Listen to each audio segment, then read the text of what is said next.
working to connect a region of over 600 cultural bridges between our lands.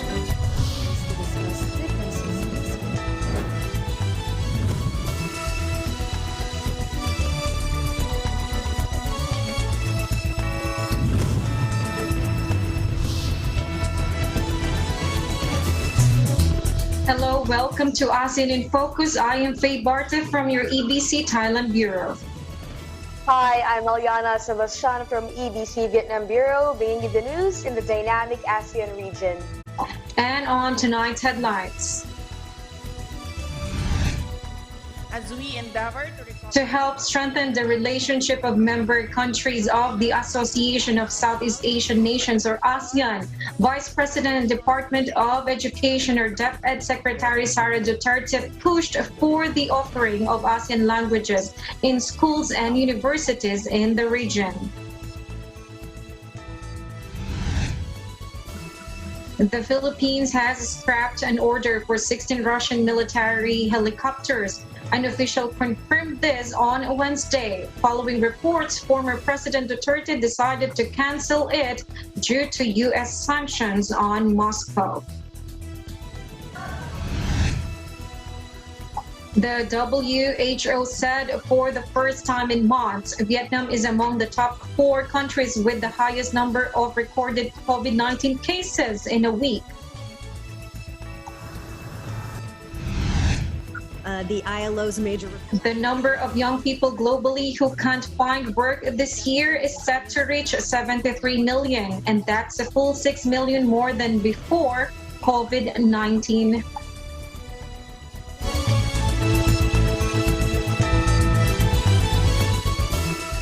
First in our news, to help strengthen the relationship of member countries of the Association of Southeast Asian Nations, or ASEAN, Vice President and Department of Education Secretary Sara Duterte pushed for the offering of ASEAN languages in schools and universities in the region. Vice President and Education Secretary Sara Duterte Carpio recognizes the important role of the youth in achieving the goals of the Association of Southeast Asian Nations, or ASEAN, which is in line with the bloc's 55th founding anniversary this August. Let's take a look. As we endeavor to recover from the COVID-19 pandemic, our challenge is to figure out how to ensure that all of ASEAN will reach its potential by 2030.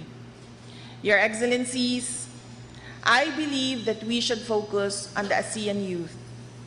Today, one of the ways to involve the ASEAN youth is to ensure that they are equipped with the knowledge and skill set needed in a highly competitive environment. By strengthening intra-regional scholarships and cultural exchanges between our countries, we will be able to increase the free flow of ideas, innovations, and skills. We should pay particular attention to the region's youth. Initiatives such as the first ASEAN Youth Dialogue, as well as the ASEAN Junior Fellowship Program, are part of our efforts to enable them to play a larger role and more meaningful role in building a more equitable, inclusive, and greener community.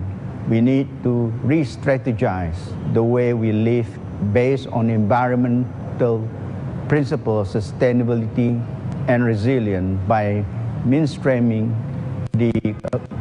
them across all areas of work. ASEAN should accelerate its green agenda in areas such as sustainable climate, biodiversity management, sustainable livelihood, circular economy, and energy efficiency with renewable energy. ASEAN languages may be offered in our schools and universities, while the Philippines has been sending English language teachers to our Southeast Asian neighbors for years. I believe it is high time we encourage our youth to learn each other's national languages. With a collaborative and nurturing environment within our region, we allow our youth to grow and mature as ASEAN citizens while forging meaningful friendships and relationships with their ASEAN neighbors. Again, for our first photo, may we invite Madam VP and ambassadors to just stand still. Thank you.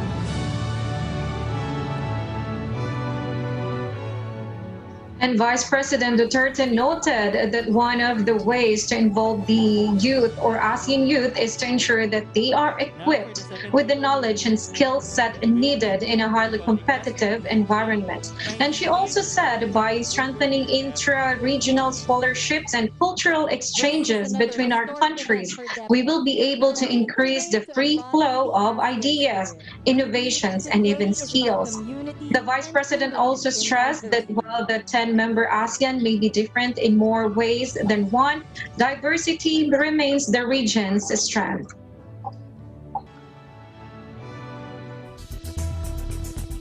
Malaysia wants a clear endgame in Myanmar's faltering peace process. Foreign Minister Saifuddin Abdullah is advocating direct management by ASEAN states with the junta's opponent and bringing other countries into the fold. First, hear what he said during the ASEAN meeting in Cambodia. Let's take a look. Recently, the execution of the 4 activists is like a slap, or it's like the junta making a mockery of the 5-point consensus. There's no respect to the ASEAN leaders. There's no respect to the ASEAN chair. We say that between now and the ASEAN summit, there must be some progress, because if there is no progress, then the leaders will have to ask the hard questions by the time they meet in November this year.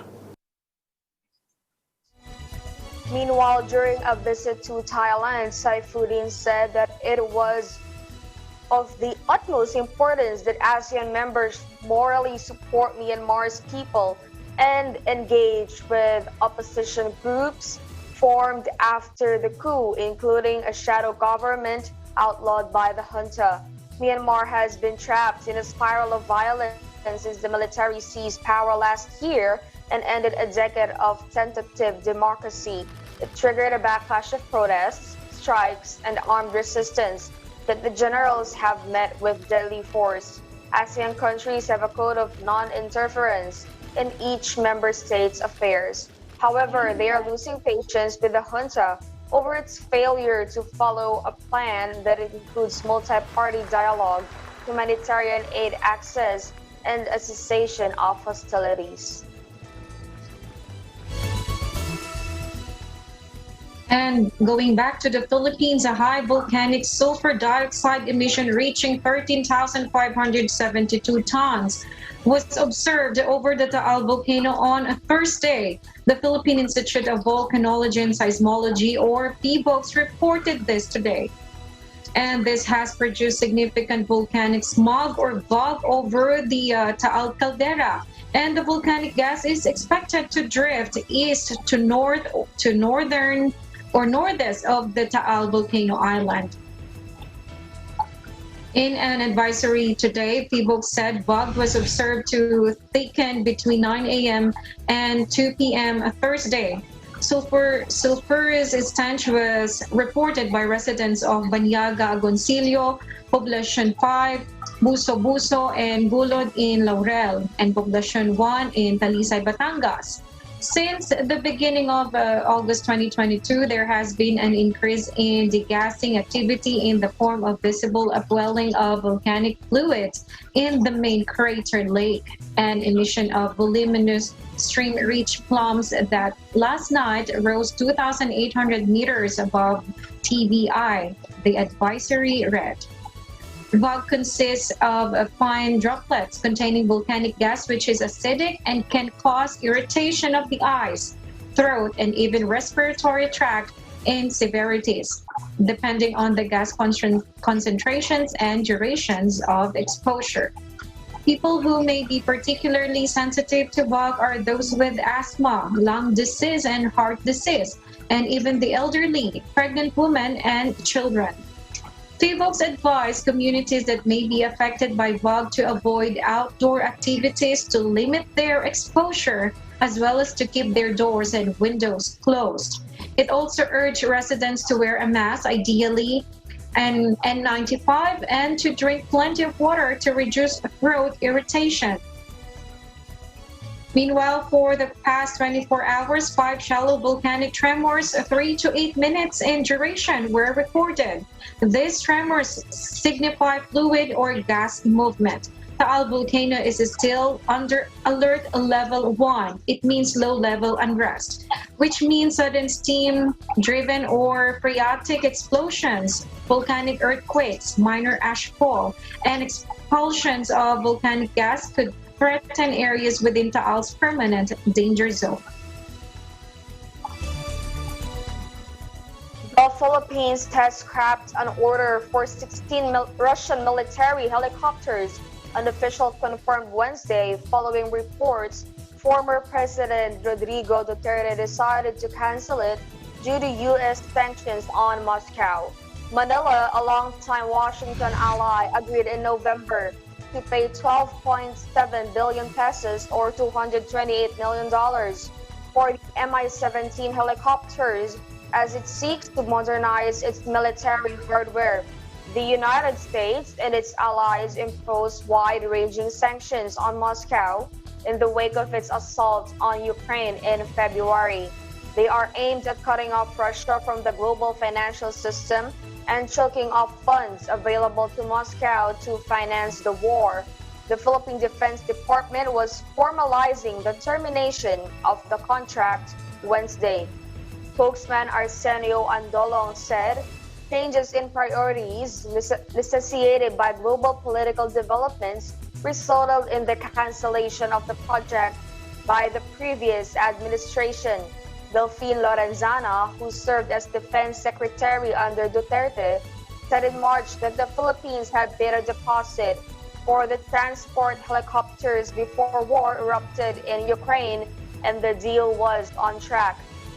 But last week, Lorenzana, who now heads a different government agency, told local media that Duterte himself decided to cancel the deal in the waning days of his administration over the sanctions threat. Lorenzana said he doesn't know if they can still get back the money since it was the Philippines who terminated the contract. Meanwhile, under the banners of 14 nations, the 16th annual Garuda Shield exercise, the cornerstone of the military partnership between the United States and Indonesia. This was officially kicked off last August 3, expanding from a bilateral training event between the Indonesian Army and the U.S. Army. This year's Super Garuda Shield is now one of the biggest joint multinational exercises in the Indo-Pacific region. The U.S. and its ASEAN allies or Asian allies have expressed growing concern about China's increasing assertiveness in the Pacific, but Washington said the drills were not aimed at any country, even though they would be significantly larger than previous exercises. And at least 4,000 U.S. and Indonesian soldiers will be joined by forces from Australia and Singapore, as well as Japan, which is participating for the first time in the annual drills known as Super Garuda Shield. The exercise took place on the western Indonesian island of Sumatra and the Rayu Islands, an Indonesian province of islets scattered near Singapore and even to Malaysia. The exercise will last until August 14, encompassing Army, Navy, Air Force, and Marine drills. Canada, France, India, Malaysia, South Korea, Papua New Guinea, East Timor, and Britain will participate as observer nations.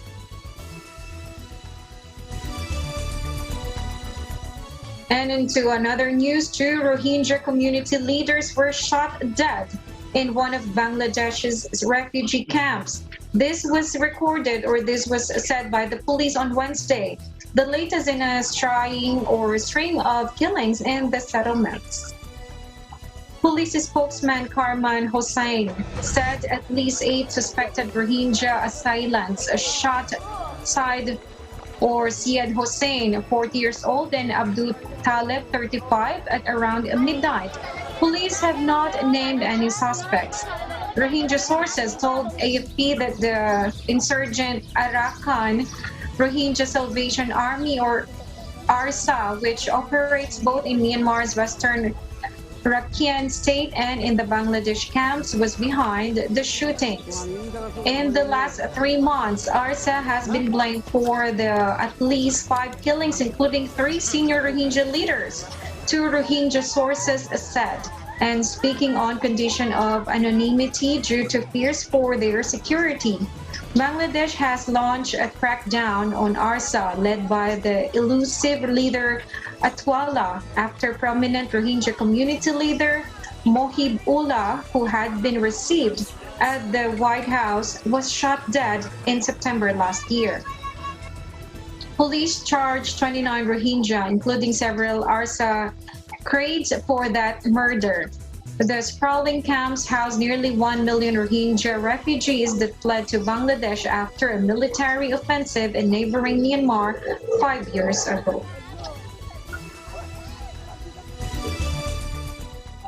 UN investigators reported mounting evidence of crimes against humanity, including murder, torture, and sexual violence committed in Myanmar since last year's military coup. The United Nations Independent Investigative Mechanism for Myanmar, or the IIMM, said women and children were particularly being targeted. The investigators said in a statement that, quote, "There are ample indications that since the military takeover in February 2021, crimes have been committed in Myanmar on a scale and in a manner that constitutes a widespread and systematic attack against a civilian population." The report said that according to the evidence collected, sexual and gender-based crimes, including rape and other forms of sexual violence, and crimes against children have been perpetrated by members of the security forces and armed groups. The report found that children in Myanmar had been killed, tortured, and arbitrarily detained, including as proxies for their parents. They had also been subjected to sexual violence and conscripted and trained by security forces and armed groups.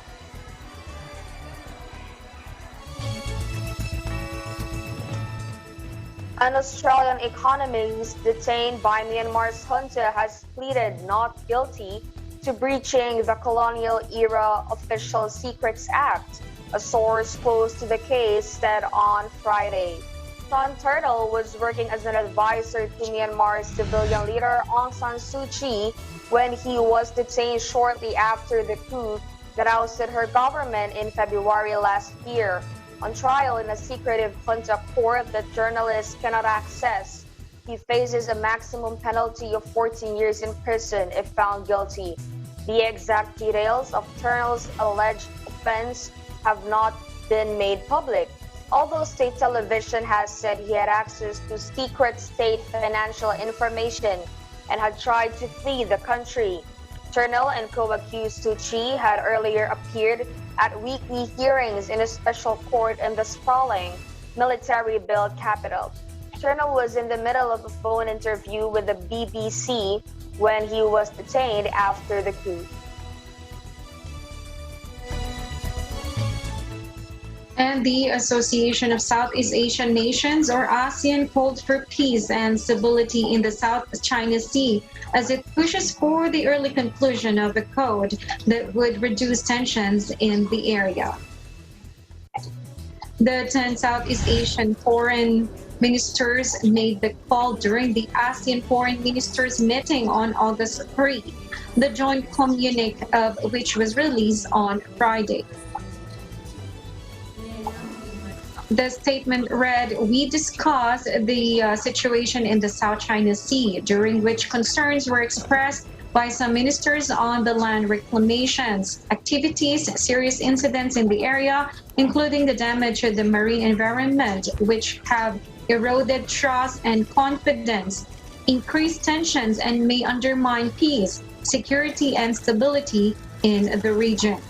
We reaffirmed the need to enhance mutual trust and confidence, exercise self-restraint in the conduct of the activities that would complicate or escalate disputes, and affect peace and stability, and avoid actions that may further complicate the situation, it added.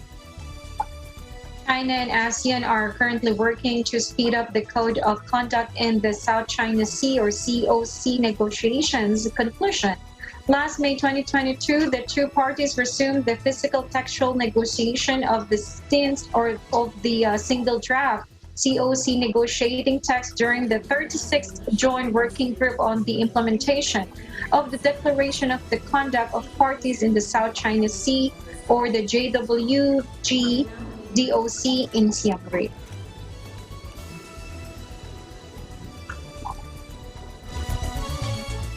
More of the news around ASEAN region after this short break.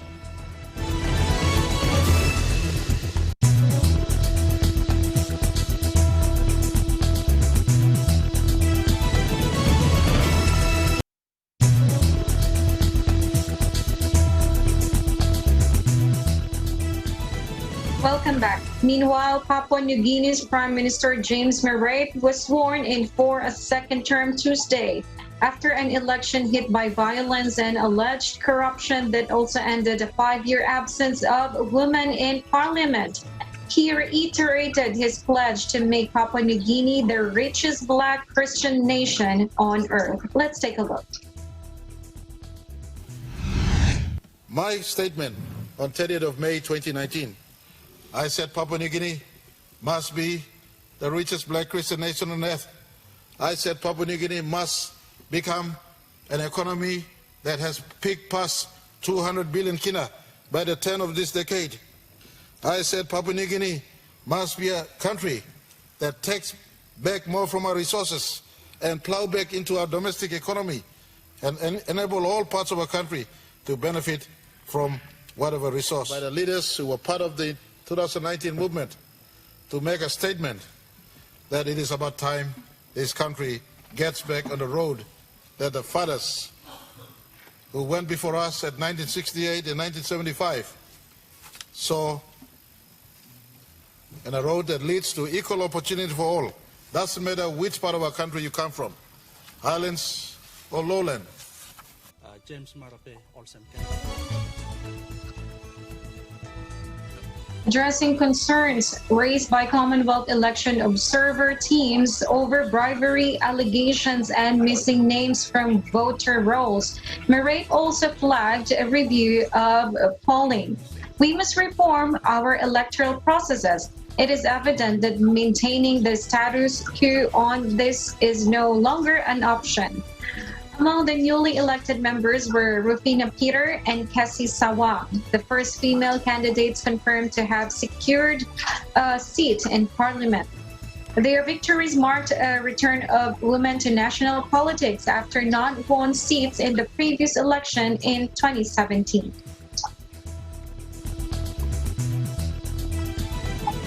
The Department of Education, or DepEd, on Wednesday assured the public that schools are expected to have an infection control plan or strategy for the opening of in-person classes this month, considering the possible surge of cases of the COVID-19. The DepEd made a statement in a press briefing in response to the Octa Research Group's pronouncement that there may be a possible case uptick once the in-person classes resume. Let's take a look. Siyempre po, we take the Octa research seriously. Nakakatulong naman po yan as guidance for us. However, if you look at other studies also like UNICEF, there is actually no direct correlation between in-person classes and transmission as long as nandyan po yung minimum health and safety standards natin. Yung, lalo na yung pagsusuot ng face mask, importante po yan. Ngayon, as to the schools, according to Department Order number 34, aside from the minimum health and safety standards required therein, kami po ay we are also asking the schools to have what we call a infection control plan or infection containment strategy. Kasi hindi nga natin masasabi, baka may mag-positive po na estudyante. Kailangan may plano yung bawat schools kung ano po yung gagawin nila, kung ano yung protocols nila dyan. And Aside from that, of course, kami po ay nakikiusap sa mga magulang na tulungan din tayo dito because it all starts at home. Pag napansin po ng ating mga magulang na may simptomas na yung ating mga bata, wag na po nating papasukin whether or not confirmed na COVID just to make sure na hindi po tayo magkaroon ng transmission in schools. Yun po. DepEd, meanwhile, assured the public it is coordinating with the Department of Health to promote the government's vaccination campaign, as well as counseling that will be launched per region. The Education Department maintained its stance that the vaccination remains voluntary and that no one will be discriminated against, especially since they are pushing for the face-to-face setup to address the learning loss. And the WHO said for the first time in months, Vietnam is among the top 4 countries with the highest number of recorded COVID-19 cases in a week. Vietnam has been recording over 571,000 new COVID-19 cases a week on average, which is only behind South Korea that has 713,000 cases, and the US has 760,000 cases, and Japan 1.4 million cases, and this is according to a World Health Organization report.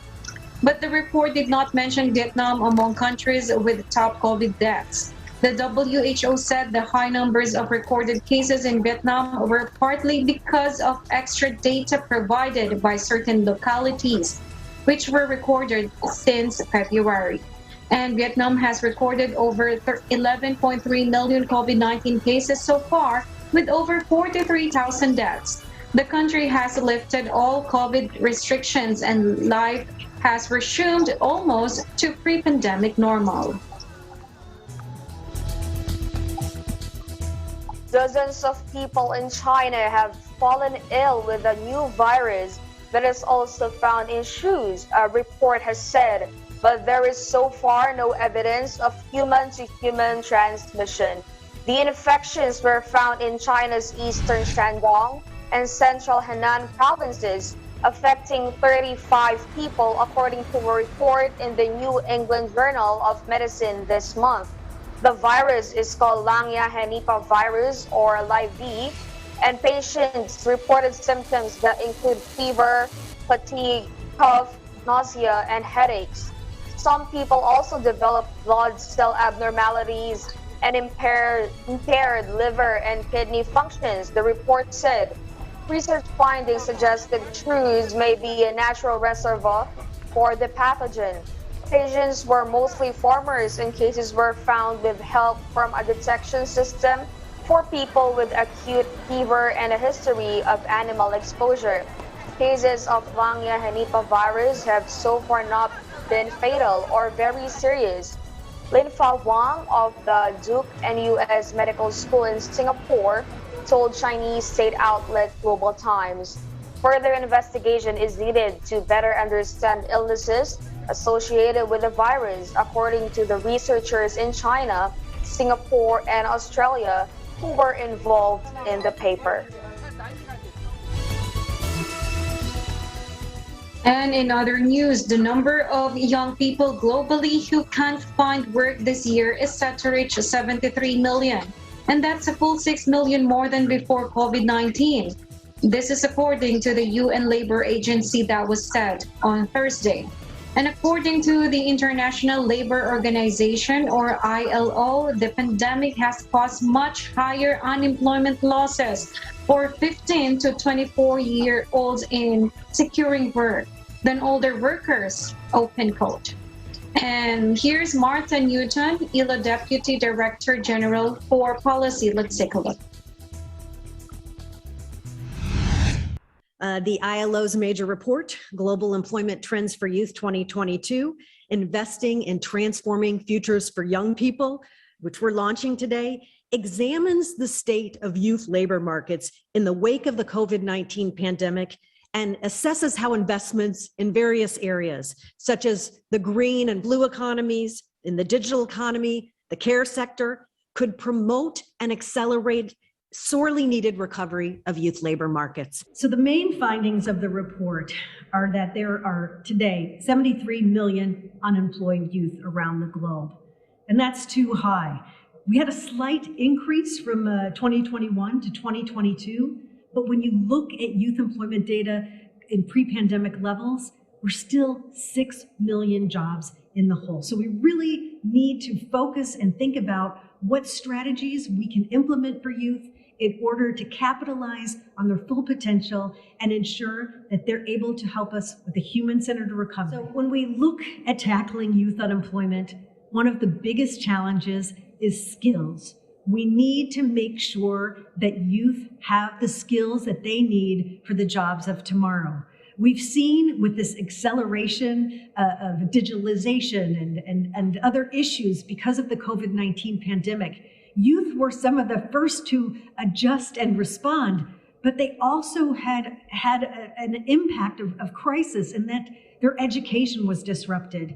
And so we have to find those particular key points where we can connect youth to opportunities in the future. And so skills development is key. Investing in entrepreneurship, young entrepreneurs, and teaching them what they need to do to be able to, not only hold a job, but how they can grow their own business. These are some of the strategies in the report that really excite me.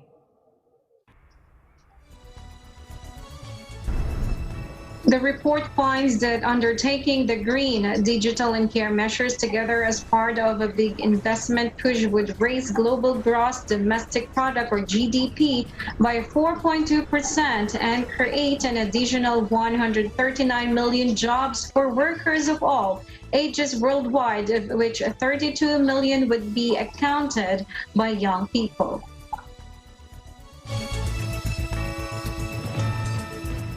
President Ferdinand Bongbong Marcos Jr. has emphasized the need for better coordination mechanisms between the national and local governments to ensure stable food supply. We have to coordinate our efforts on food supply. We cannot just allow bahala na kayo or let them be. Marcos, as quoted by the Presidential News Desk, or PND, said during his meeting with members of the League of Provinces of the Philippines, or LPP, on Thursday. This as he acknowledged the local government units, or the LGUs, vital role in promoting food security. Marcos said it is important to lay out plans for the province's cropping schedules, yield, soil problems, and use of fertilizers. Marcos also met with the Department of Trade and Industry earlier this week to ensure that cheaper fertilizers would be made available for farmers. During the meeting with LPP, Marcos also expressed his intent for strengthened cooperation between the national government and LGUs in the field of digitalization. In his first State of the Nation address delivered on July 25, Marcos unveiled his administration's plan for digital transformation through the so-called Broadband ng Masa project. Marcos tasked the Department of Information and Communications Technology to ensure digital connectivity across the country, especially in geographically isolated and disadvantaged areas. Now let's go over to Indonesia, where Indonesian fish farmers are using innovative fish feeding technologies to save costs and increase production. In the West Java province of the country, or in Indonesia, a local aquaculture startup has developed a digital fish feeding system that consists of an auto feeder controlled by a mobile app. Let's take a look. Pada saat hujan, nggak mesti kita harus ke kolam gitu kan. Artinya banyaklah hal-hal yang tadinya kita harus mesti standby di kolam, itu nggak harus standby di kolam, cukup di rumah aja. In Indonesia, we are implementing this initiative at two levels. First, supporting the government in developing a new e-agricultural strategy. And the second level is we are also trying to implement a component of this strategy at the local level, at the field level, through the Digital Village Initiative.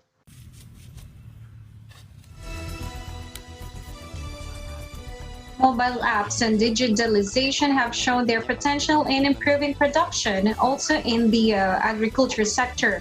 And in Indonesia, the fourth most populated country in the world, 43% of the population lives in rural areas, and agriculture is largely dominated by smallholder farmers. Under the Digital Village Initiative, FAO is supporting the Indonesian government in introducing digital innovation into the agriculture and aquaculture sectors, particularly to benefit those in the most inaccessible areas. The goal is to improve production and food security in the country while reducing environmental impact. As part of this initiative, FAO has also launched the 1000 Digital Village platform to promote good practices that can be replicated and adapted by rural communities across the Asia-Pacific region. The Digital Village Initiative is part of FAO's efforts to achieve the 2030 Agenda Sustainable Development Goals.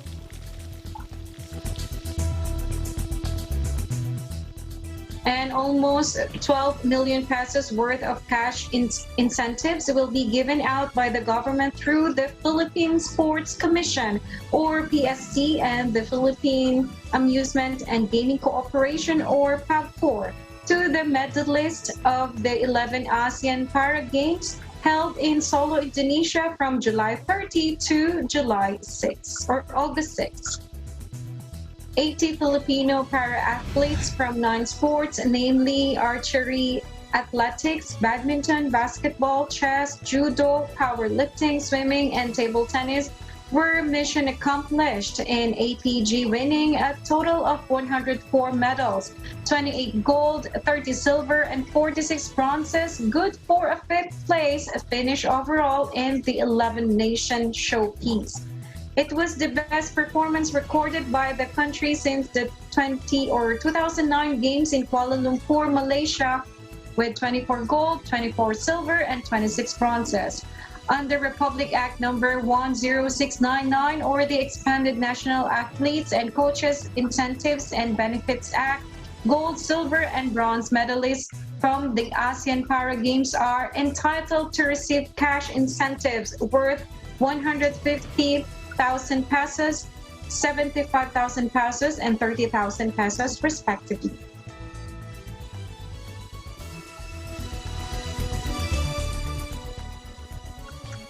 And that's the latest news around ASEAN region. Once again, this is Faye Barte. Thank you for watching News in Extraordinary Times.